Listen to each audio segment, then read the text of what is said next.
என் மேலான தமிழ் பெருங்குடி மக்களே, உங்கள் அனைவருக்கும் மேலரசம்பட்டு சமூகத்தின் பணிவான வணக்கங்கள். அன்பு உறவுகளே, நம்முடைய சேனலை நீங்கள் பார்ப்பது இதுவே முதல் முறையாக இருந்தால் உடனே சப்ஸ்கிரைப் செய்து கொள்ளுங்கள். நம்முடைய காணொலி பற்றின உங்களுடைய மேலான கருத்துக்களை கருத்துரை பகுதியிலே தவறாமல் பதிவு செய்யுங்கள். அன்பு உறவுகளே, வாருங்கள் இப்பொழுது காணொலிக்குள்ளே செல்லுவோம். இந்திய நாட்டின் பிரதமராக 2024 பதவியேற்க இருக்கிறார் சீமான் அவர்கள். நாம் தமிழர் கட்சியின் தலைமை ஒருங்கிணைப்பாளர் சீமான் அவர்கள் 2024 பாராளுமன்ற தேர்தல் முடிந்தவுடன் இந்திய நாட்டின் பிரதமராக பதவியேற்க இருக்கிறார் சீமான் அவர்கள்.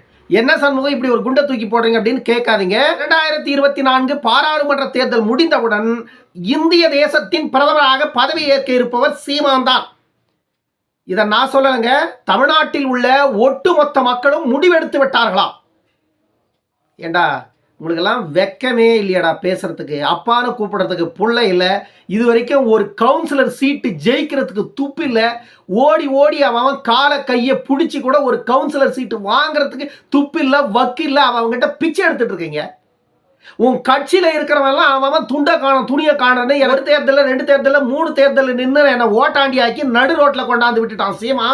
ஒவ்வொரு முறையும் தேர்தலில் நிற்க வச்சு என்னை நடு ரோட்டில் கொண்டாந்து விட்டுட்டான் சீமா. கடங்காரன் ஆகிட்டான். நான் என்கிட்ட ஒன்றுமே இல்லை, இப்போ என்கிட்ட எதுவுமே இல்லைன்ட்டு கட்சியில் இருந்து என்னை ஓரம் கட்டிட்டாங்க அப்படின்னு சொல்லிட்டு ஒவ்வொரு நாளைக்கும் ஒவ்வொரு பொறுப்பாளர்கள் சீமான் கட்சியிலிருந்து ஒவ்வொரு நாளைக்கும் ஒரு பொறுப்பாளர்கள் வந்து உயர்மட்ட நிலையில் இருக்கிற பொறுப்பாளர்கள் கட்சியிலிருந்து வெளியேறி போயிட்டு இருக்கிறான். அவளை தடுத்து நிற்க வச்சு அந்த கட்சியை ஒருநிலைப்படுத்துறதுக்கு துப்பு இல்லை, வக்கு இல்லை. அந்த நாம் தமிழர் கட்சியின் தலைவர் சீமானுக்கு அடுத்து வந்துட்டு தமிழ்நாட்டில் இருக்கிற வன்னியர்கள் எல்லாம் வந்து சீமானுக்கு போய் ஓட்டு போட்டு போறாங்க. பாமக வந்து நோட்டுக்கும் சீட்டுக்கும் பேரம் பேசிட்டு இருக்கலாம். சீமான் வந்துட்டு அப்படியே தமிழ்நாடு முழுசும் 40 தொகுதியில் நின்று ஜெயிச்சு இந்திய நாட்டின் பிரதமராக போறாராம். வெக்கம் இல்லாத பேசுறீங்களாடா டேய். நாம் தமிழர் கட்சியின் தம்பிகளுக்கு கொஞ்சம்னா தலையில மூளை இருக்கட்டும்டா. கொஞ்சம்னா தலையில இருக்கிற மூளையை யூஸ் பண்ணுங்க. பாட்டாளி மக்கள் கட்சி 35 வருஷமா தமிழ்நாட்டு அரசியல் களத்துல திமுகவுக்கு சவால் விட்ட வேற ஒரு இயக்கம் உண்டா? பாட்டாளி மக்கள் கட்சிக்கு பிறகு தமிழ்நாட்டில் உருவாகி காணாமல் போன இயக்கங்கள் எத்தனைன்னு உங்களுக்கு தெரியுமா? நேற்று நாம் தமிழர் கட்சியின் கொடியை பிடிக்க ஆரம்பிச்சீங்களா நீங்க? நேற்று நாம் தமிழர் கட்சியின் கொடியை பிடிக்க ஆரம்பிச்சீங்க நீங்க. ஆனா அதற்கு 20 ஆண்டுகளுக்கு முன்பே தமிழ்நாட்டில் திமுகவையும் அதிமுகவையும் எதிர்த்து பல சட்டமன்ற, பல பாராளுமன்ற, பல உள்ளாட்சி மன்றங்களை கைப்பற்றி மக்களின் சேவை ஆற்றிக் கொண்டிருக்கின்ற ஒரு மகத்தான இயக்கம் பாட்டாளி மக்கள் கட்சி. தமிழ்நாட்டில் திராவிட கட்சிகளுக்கு எதிராக அசைக்க முடியாத ஆலமரமாக காலூன்றி நிற்கின்ற ஒரே இயக்கம் பாமக. நாம் தமிழர் கட்சி தொடங்கி இந்த 14 வருஷத்துல என்னத்தை கீழ்ச்சிருச்சு மக்களுக்கு என்னத்தை கீழ்ச்சிருக்கு ஓட்டத்தை காட்டுங்களா பார்க்கலாம். நாம் தமிழர் கட்சியை இந்தியாவுக்கே பிரதமராக போறாராம் சீமான். பாட்டாளி மக்கள் கட்சி வந்துட்டு எல்லா கட்சிகளோடும் ஒரு மாசமா கூட்டணி ஓடி ஓடி பேசிட்டு இருக்கான். பாட்டாளி மக்கள் கட்சி கோபாலபுரத்துக்கு 10 முறை போச்சாடா? நான் கேட்குறேன், பாட்டாளி மக்கள் கட்சி கோபாலபுரத்துக்கு 10 முறை போச்சா? இல்லை எடப்பாடி வீட்டு வாசலுக்கு 10 முறை போச்சா பாட்டாளி மக்கள் கட்சி? இல்லை நரேந்திர மோடி கிட்ட போயிட்டு 10 முறை நாங்கள் கூட்டணியில் வர எங்களை கொஞ்சம் சேர்த்துக்குங்க அப்படின்னு போய் கேட்டதா பாட்டாளி மக்கள் கட்சி? பாட்டாளி மக்கள் கட்சியை கூட்டணியில் இழுப்பதற்கு பிஜேபி, திமுக, அதிமுக 3 கட்சிகளுமே பல முனைகளில் பாமகவை கூட்டணியில் இழுப்பதற்கு பல வழிகளை மேற்கொண்டது. உண்மைடா, உண்மை. பல வழிகள் மேற்கொண்டது. நாம் தமிழர் கட்சியின் தம்பிகளுக்கு சொல்றேன், அறிவு இருந்தா கேட்டுக்கங்க. அறிவு இல்லைன்னா பின்னையும் முன்னையும் கை வச்சுக்கிட்டு போய் வேலையை பாருங்க. பாட்டாளி மக்கள் கட்சி விமர்சிக்கின்ற தகுதி நாம் தமிழர் கட்சியில் இருக்கிற துண்டுக்கும் தொக்கடாவுக்கும் வேலை கிடையாது. நீங்கள் வருவதற்கு 25 ஆண்டுகளுக்கு முன்பே தமிழ்நாட்டில் தமிழ் தேசியத்தின் விதையை ஊன்றியது எங்கள் தலைவன் மருத்துவர் ஐயா. புரியுதா? அப்படி இருக்கும் பொழுது தமிழ் தேசியத்தை வைத்து பிழைப்பு நடத்துகின்றவர்கள் நீங்கள்.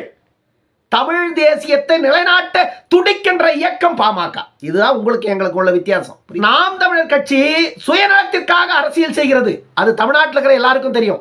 பாட்டாளி மக்கள் கட்சி மண்ணுக்காகவும் மக்களுக்காகவும் எதிர்கால தலைமுறைகளை இங்கு நிலைபெற செய்வதற்காகவும் அரசியல் செய்கிறது. இது நாம் தமிழர் கட்சியின் தம்பிகளுக்கு தெரியலனா முன்னையும் பெண்ணையும் மூடிக்கிட்டு சீமான் சொல்ற வேலையை போய் செய்யுங்க. இதுவரையில் சீமான் பின்னாடி பணியாற்றிய பல மேல்மட்ட பொறுப்பாளர்கள் சொல்லாம கொள்ளாம வெளியேறி போனது பல பேரு. சீமான் வந்துட்டு தன்னை விட ஒருபடி யார் மேலே ஏறி போறாங்களோ அவங்களை எல்லாம் புடுங்கி போட்டது சில பேர். இப்படி நாம் தமிழர் கட்சி பல வழியில ஓட்ட புடுங்கிட்டு ஊத்துற தண்ணி எதுவுமே நிக்காத வெளியேறி போயிட்டு கிடக்கு. முடிஞ்சா அதை அடைக்கிறதுக்கு மன்னனுக்கு போய் சொல்லி ஒரு வழியை பண்ணுங்க. அதை விட்டுட்டு நாங்கள் இந்தியாவுக்கு பிரதமராக போகிறோம், தமிழ்நாட்டுக்கு முதலமைச்சராக போகிறோன்னு வெத்து கதைகளெல்லாம் அளந்துட்டு இருக்காதீங்க. எந்த கதையை எங்கே வேணா போய் அலங்க. பாமகவை எதிர்த்து அளக்காதீங்க, கொஞ்சம் அடக்கி வாசிங்க. ஏன்னா பாமக வந்துட்டு நாம் தமிழர் கட்சி போல வெற்று அரசியல் செய்கின்ற இயக்கமும் இல்ல. பாமகவின் தொண்டர்கள் நாம் தமிழர் கட்சிக்காரங்கிட்ட அரசியல் கற்றுக்க வேண்டிய அவசியமும் இல்ல. புரியுதா? எங்களுக்கு அரசியலை நீங்கள் கற்பிக்க வேண்டாம். நீங்கள் இங்கு இன்று பேசுவதற்கு காரணம் கூட அன்று பாட்டாளி மக்கள் கட்சி போட்ட விதை. புரியுதுங்களா? பாட்டாளி மக்கள் கட்சி நோட்டுக்கும் சீட்டுக்கும் பேரம் பேசுதுன்னு சொல்ற ஒவ்வொரு நாம் தமிழர் கட்சியின் தும்பிகளுக்கும் நான் சொல்றேன், பாட்டாளி மக்கள் கட்சி ஒரு நாளும் ஒருபோதும் ஒரு கணம் பொழுது கூட எந்த ஒரு தருணத்திலையும் திமுக காரன் வீட்டு வாசல்லையோ அதிமுக காரன் வீட்டு வாசல்லையோ போய் நின்ன இயக்கம் கிடையாது. மத்தியில் இருக்கின்ற தேசிய கட்சிகள் கிட்ட கூட போயிட்டு நாங்க உங்ககிட்ட கூட்டணி வரோம் எங்களை சேர்த்துக்கங்கன்னு கேட்ட இயக்கம் கிடையாது. பாமகவை தங்களுடைய கூட்டணியில் இணைத்துக் கொள்ள வேண்டும் என்று துடிக்கிறது அத்தனை கட்சிகளும். எந்த கட்சிக்கும் பிடி கொடுக்காமல் எங்களுக்கென்று ஒரு தனித்துவம் இருக்கிறது, எங்களுக்கென்று சில லட்சியங்கள், கொள்கைகள், கோட்பாடுகள் இருக்கிறது, எங்களுக்கென்று பல இலக்குகள் இருக்கிறது. அந்த இலக்குகளை அடைய வேண்டி நாங்கள் பல வியூகங்களை வகுத்திருக்கிறோம். அதற்கு தக்க எங்களுக்கு கூட்டணி அமைந்தால் நாங்கள் கூட்டணிக்கு தயார். அது யாரனா இருக்கட்டும், அது பிஜேபியா இருக்கட்டும், அதிமுகவா இருக்கட்டும், அது திமுகவா இருக்கட்டும், அது இல்ல பிரச்சனை. பாட்டாளி மக்கள் கட்சி மக்களுக்கான கொள்கைகளை முன்வைக்கும். அந்த கொள்கைகளுக்கு இந்த இயக்கங்கள் இணங்கினால் மட்டும்தான், அதற்கு சம்மதம் தெரிவித்தால் மட்டும்தான் பாமகவோட கூட்டணி பேச முடியும். நோட்டுக்கும் சீட்டுக்கும் பேரம் பேசுகின்ற இயக்கம் நாம் தமிழர் கட்சி. இது இந்தியா மட்டுமல்ல, உலக நாடுகளே அறிந்திருக்கிறது. உங்க கட்சியில் இருக்கிறவனே காரி காரி காரி உங்க தலைவரை துப்பிட்டு வெளியேறி போயிட்டு இருக்காண்டா வெக்கங்கட்ட தும்பிகளை. முதல்ல பேசுவதற்கு முன்பு நம்ம எதிர்த்து எவனும் பேச மாட்டான்னு நினைச்சு பேசிட்டு இருக்காதீங்க. சண்முகத்தை போன்று பல பேர் இருக்கான் பேசுறதுக்கு. பேசக்கூடாது. எதுக்கு பேசக்கூடாது சொல்லுங்க? பாட்டாளி மக்கள் கட்சியின் இலக்கு நீங்கள் அல்ல. பாட்டாளி மக்கள் கட்சியின் இலக்கு நாம் தமிழர் கட்சியின் தும்பிகள் அல்ல.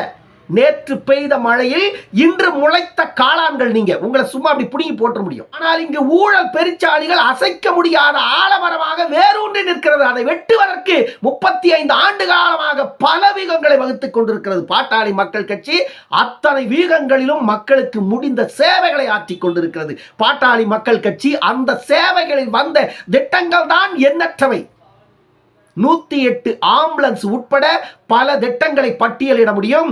வேண்டுமென்றால் நாம் தமிழர் கட்சியின் தும்பிகள் எவனுக்குனா திராணி இருந்ததுன்னா சண்முகத்தோட நேர்காணல் பண்ணலாம் வாங்க, நேருக்கு நேராக விவாதம் பண்ணலாம் வாங்க. நோட்டுக்கும் சீட்டுக்கும் பேரம் பேசிக் கொண்டிருக்கிறது என்று எவனாச்சும் தும்பிகள் பேசுனீங்கன்னா, நோட்டுக்கும் சீட்டுக்கும் பேரத்தை எங்க பேசினாங்கிறத அந்த ஆதாரத்தோட என்கிட்ட வாங்க, நம்ம ஒரு விவாதத்தை பண்ணலாம்.